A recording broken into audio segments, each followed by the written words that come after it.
Ka Kiew Pyneh Rngiew celebration in Shillong commemorated the 25th anniversary of the Lum Sohpetbneng Committee. Held on the 4th of February 2024, the event organized by the Seng Khasi Kmie featured 25 representatives partaking in prayers and rituals. The emphasis was on preserving cultural heritage and fostering a spiritual connection. Traditional customs were woven into the ceremony, reinforcing the community's bond with divine values.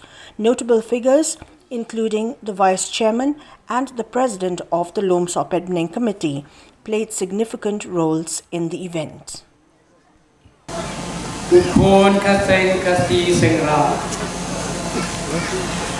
Lanu kasngi kanwan Lanu kan poi kateri Ni anglo banyo bankiyo haklian haduan Sohpetbneng badon kiblay badon kirikau badon kibas ia kini kisaki ia kini kitiar kitan ia kini kijing pendon kam baru kibagla peniyay hangni ringkat karamau kabakit ki mausyang ki badan haringkat ukau kausyang ketidang ketimon karnyang karnyok kajong kilokit kam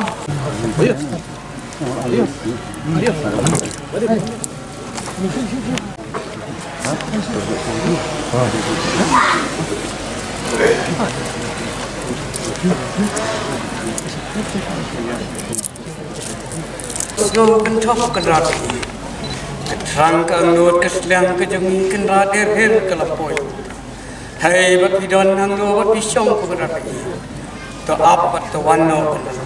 On dengan kiu hakaduan kedepan. Sadon dekat bagi. Ringkau ko basa ko banyi. Ngingu ngidem kenrat. Si.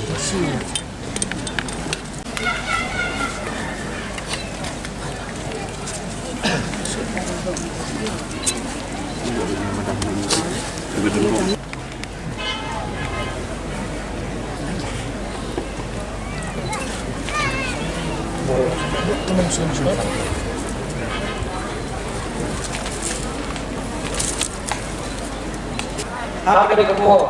Bapa dia ada sini. Kau bagi jawab. Ia kecil baru. Bagi jawab. Ia kecil jahat. Kau bersiul. Kali. Kau ini mau kecil luai manusia yang berkebun. Ijai kerja. Banyak.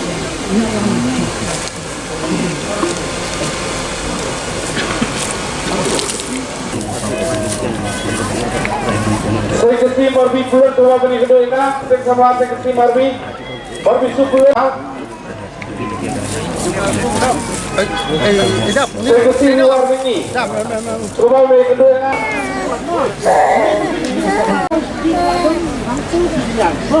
Dah pia bu pisah bu bayar sang mau bu bayar cah mau berarung sport.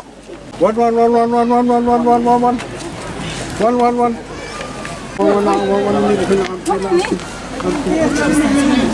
Tapi cakap.